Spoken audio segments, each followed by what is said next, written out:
In this video, we'll show you how to connect your server to your exacqVision client. To get started, we'll select the gear icon at the top left corner of your screen.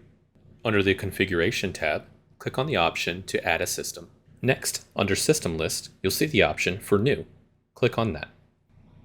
Under System Information, enter your server IP address given to you by your system admin or technician. Leave the rest of the options at default.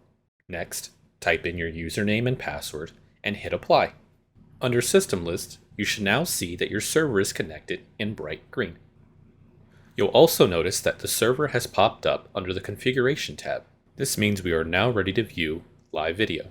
We'll select the monitor icon at the top left to get to our camera views. Expand your server location and select a camera. Congratulations, you've successfully connected your exacqVision server.